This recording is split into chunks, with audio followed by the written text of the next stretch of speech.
The U.S. Supreme Court began hearing arguments over the legality of President Donald Trump's sweeping tariffs on South Korea and other trading partners. A majority of the top court justices reportedly appear skeptical about the president's power to impose such far-reaching tariffs. South Korea and the United States are expected to announce a joint fact sheet as early as this week that will cover tariffs and security issues. The two sides are in final consultations after reaching a trade deal last week, following months of tariff negotiations. Following another round of U.S. sanctions on North Korea, Pyongyang said it will respond with strategic patience to what it called Washington's unchanged hostility.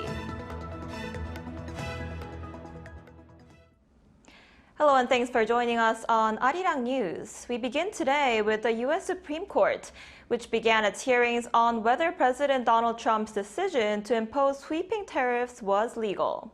Justices of the top court, which hold a conservative majority, seem skeptical of the president's power to unilaterally impose tariffs. But legal experts say the outcome of this case remains uncertain. Our Lee-Seung-jae starts us off. The U.S. Supreme Court began hearings on Wednesday to decide whether President Donald Trump's sweeping tariffs on South Korea and other nations were legally justified. At the center of the case is whether Trump exceeded his presidential authority when he used tariffs as a central tool of his economic and foreign policy. The power to impose tariffs is a core application of the power to regulate foreign commerce, which is what the phrase regulate importation in IEEPA naturally evokes. Justices met at the Supreme Court building in Washington, D.C. to hear arguments from attorneys representing small businesses and 12 Democratic-leaning states that filed the lawsuit, as well as from government lawyers defending Trump's policy. It's simply implausible that in enacting IEEPA, Congress handed the president the power to overhaul the entire tariff system and the American economy in the process, allowing him to set and reset tariffs on any and every product from any and every country at any and all times. Lower courts, including the U.S. Court of International Trade and the D.C. Circuit Court of Appeals, had already ruled that Trump's global tariffs imposed using emergency powers were unlawful. The Supreme Court, now holding a 6-3 conservative majority, has in the past issued rulings favorable to Trump, but legal experts say the outcome of this case remains uncertain. The central issue is whether Trump's reliance on the International Emergency Economic Powers Act, which allows a president to regulate imports in response to a declared national emergency, provided a legitimate legal basis for his tariffs. On April 2nd, Trump declared an emergency, claiming that America's chronic trade deficits were a threat to national security and the economy. He then announced plans to impose so-called reciprocal tariffs on multiple foreign nations. During Wednesday's session, a majority of the justices appeared skeptical about the president's power to unilaterally impose such far-reaching tariffs. 3 conservative justices raised concerns about whether an emergency law could give Trump near limitless power to change import duties and affect global trade.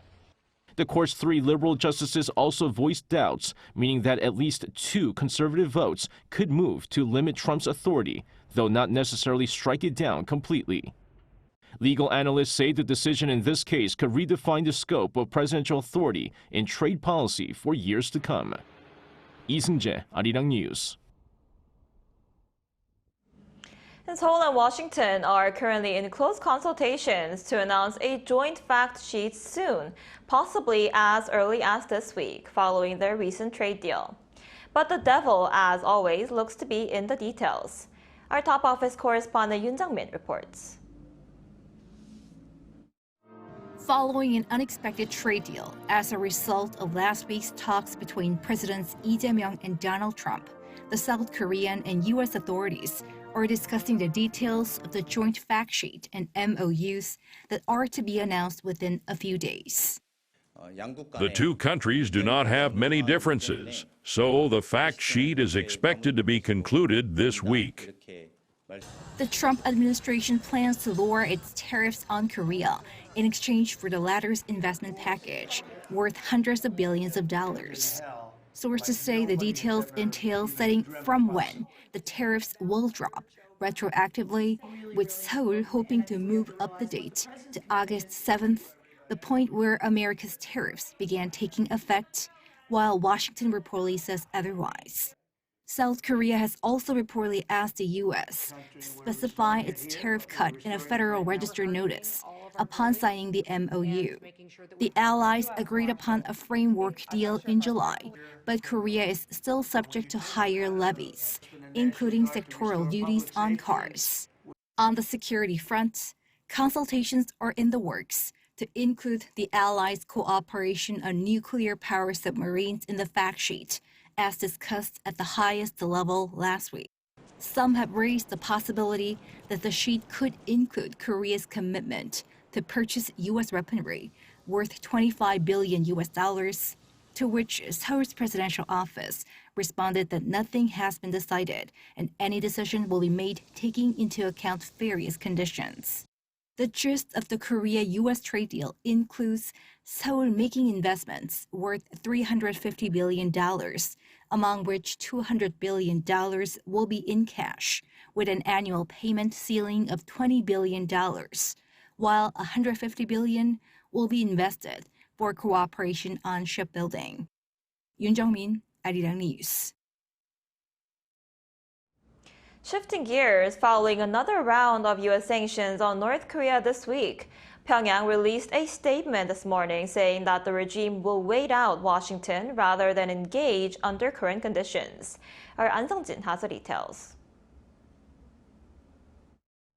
North Korea said it will respond with strategic patience to what it calls Washington's unchanged hostility following the recent sanctions. According to its state media Korean Central News Agency on Thursday, Kim Woosung, Vice Minister of Foreign Affairs in charge of U.S. affairs, issued a statement that reiterated Pyongyang's position against what it called the deep-rooted hostility toward our state from the current U.S. administration. Kim added that the latest round of sanctions is the fifth unilateral sanctions package since the Trump administration took office, and denounced the U.S. for asserting pressure and coercion, which will have no impact on the North's position toward Washington. This comes as the U.S. Treasury Department announced this week new sanctions on individuals and institutions allegedly involved in laundering illicit funds from cybercrime operations to fund the North's weapons program. The State Department had also stated that it plans to pursue UN sanctions against foreign ships accused of helping transport North Korean coal and iron ore exports to China. Despite Trump's interest in reviving talks with Kim Jong-un, as the sanctions continue, Pyongyang's choice of strategic patience may suggest a sharp rhetoric and a renewed hardline approach. On the U.S. perspective, analysts say that the latest sanctions may signal stronger pressure on the regime after U.S.-North Korea talks failed to materialize during Trump's recent visit to Asia.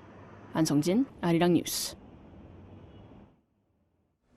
Meanwhile, the United States test-fired a Minuteman III intercontinental ballistic missile from Vandenberg Space Force Base in California early Wednesday, just days after President Donald Trump urged a restart of nuclear weapons testing. The Air Force Global Strike Command confirmed the unarmed GT-254 missile launch went smoothly, with the rocket landing near the Ronald Reagan Ballistic Missile Defense Site in the Marshall Islands. Officials said the test had been planned months in advance. The Minuteman III is a key component of America's nuclear triad, alongside submarine and bomber-launched nuclear weapons designed to respond only in the event of a nuclear attack.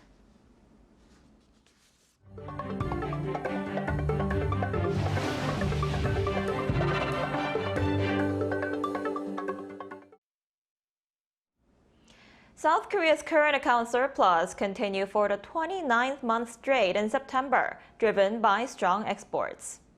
The Bank of Korea announced Thursday that the preliminary current account surplus registered for the month stood at $13.47 billion, the largest for any previous September. According to officials, the figure was driven by a $14.24 billion surplus in the goods account. Exports rose 9.6% from the previous year, while imports increased by 4.5%. Also, from January to September, the cumulative surplus reached $82.77 billion, about 23% higher than the same period last year. And a K-beauty company, APR, the owner of Medicube and now South Korea's #1 K-beauty firm by market capitalization, has announced its highest ever quarterly performance despite U.S. tariffs kicking in. The company held an earnings conference on Thursday and said that its consolidated sales for the third quarter of 2025 reached 385.9 billion Korean won, or approximately $267 million, up 121.7% year-on-year. Operating profits soared by over 252% on year to 96.1 billion Korean won. This record was driven by 210% surge on year in overseas sales, which now make up 80% of the company's total revenue. Despite tariffs, the United States led this growth, with sales skyrocketing 280%. The company said the 15% tariffs had only around a 1% negative effect on sales. The Environment Ministry has announced 2 possible targets for South Korea's new national greenhouse gas reduction goal for 2035. During a public hearing at the National Assembly on Thursday, the Environment Ministry and related agencies revealed 2 ranges. It proposed cutting emissions by either 50-60% or 53-60% compared to 2018 levels, a significant change from the current target of a 40% reduction by 2030. The final decision on which target to use will be made by the Presidential Commission on Carbon Neutrality and Green Growth and the Cabinet next week, and then be submitted to the United Nations the following week.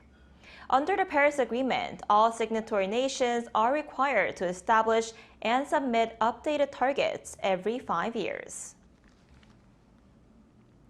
And staying on the local front, one of the largest public libraries is open on a trial basis, with green initiatives and AI-based activities. Our Chaeun-kyung tells us more. This is a newly built Gyeonggi Provincial Library in Gyeonggi Convergence Town. It covers an area of about 27,000 square meters and has 5 floors above ground and 4 below, making it the largest public library in the country, excluding the National Library. Since it is operated as a climate and environment library, the 1st and 4th floors feature specialized spaces for material on those topics. The use of disposable products is also kept to a minimum. We're trying to minimize many of the items we've been using, such as papers used for information boards, book location printouts, and other disposable products. On the 2nd floor, there is a World Friends Book Village, designed for children and families. It offers multilingual material from 22 countries, ranging from English to Vietnamese. There is also a service where AI learns family members' voices and reads books to children. On the 1st basement level, there is an AI studio where visitors can use 8 types of generative AI tool for free. The library features a spiral structure with no walls or doors, and each floor includes various hands-on and experimental spaces, making it a unique environment. Its opening hours are 10 a.m. to 9 p.m. from Tuesday to Friday and 10 a.m. to 6 p.m. on Saturdays and Sundays.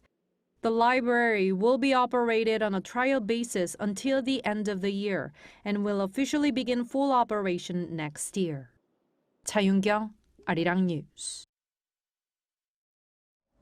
Arirang TV's video journalist Kim Woosung received the award for news at the 2025 Hinzpeter Awards in Seoul on Wednesday for his report Midnight Martial Law. He accepted the honor with 3 other people on behalf of 48 fellow journalists for covering the tense developments at the National Assembly following former President Yoon Suk-yeol's martial law declaration last year, despite the risks posed by troops surrounding the area. Established in 2021, the Hinzpeter Awards commemorate German journalist Wirgen Hinzpeter, who broke the story of the Gwangju democratization movement in May 1980.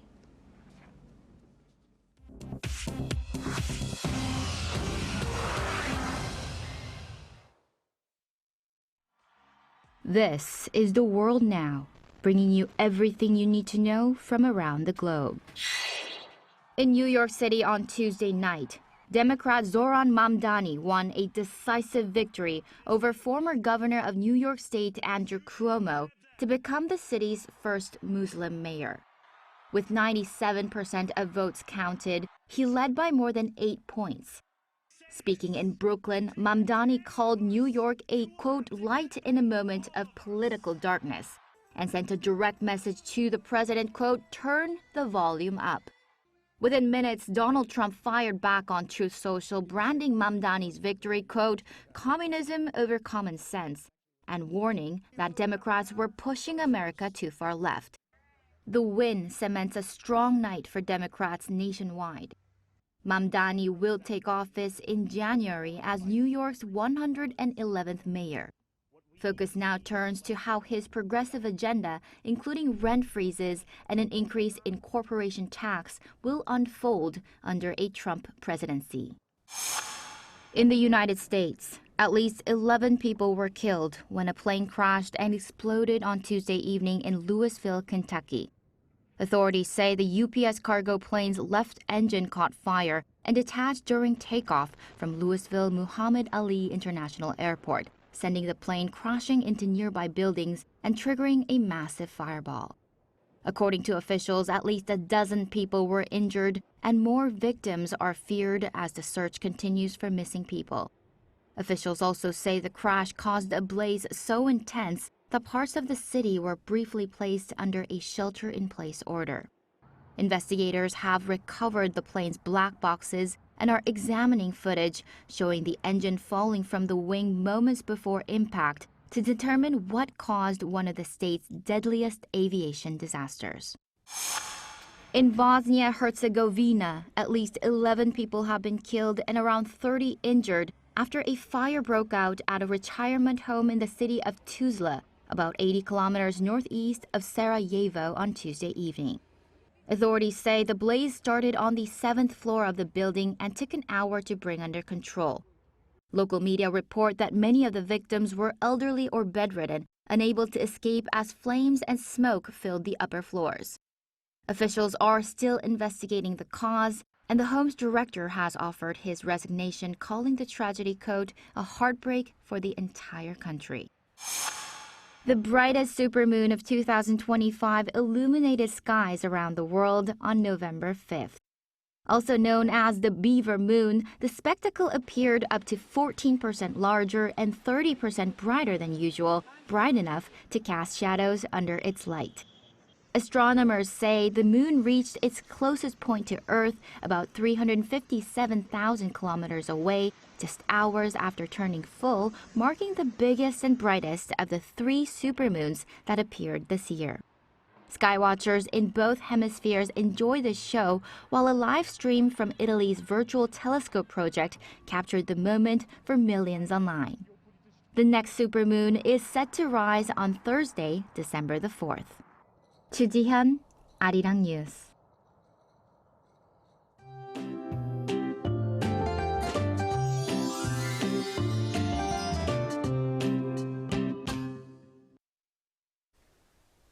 After a foggy start, we are having another mild and gentle autumn day across the country. But with the air staying still, ultrafine dust will build up, especially across the central and western parts of Korea. Air quality will be bad all day in the capital area, Chungcheongdo and Jeollabuk-do provinces. So if you're sensitive to dust, it's a good day to wear a mask outdoors. And many are coming down with a cold these days due to big temperature fluctuations. So please, keep that scarf close.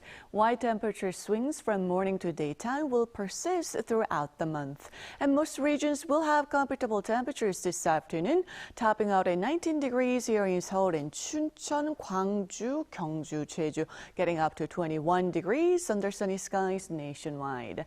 Then we have a rain in the forecast on Saturday from the southern regions, which will spread nationwide on Sunday.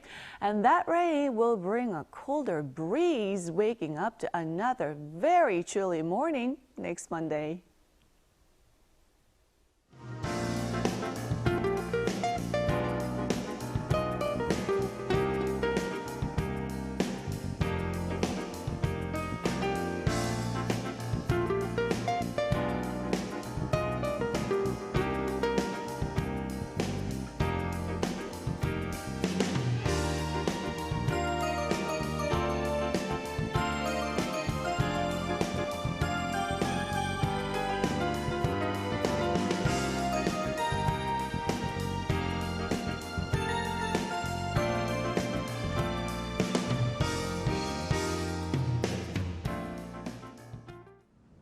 That's all we have for today's noon edition of Arirang News. Thank you for watching. We'll be back at 5 p.m. Korea time. Stay tuned.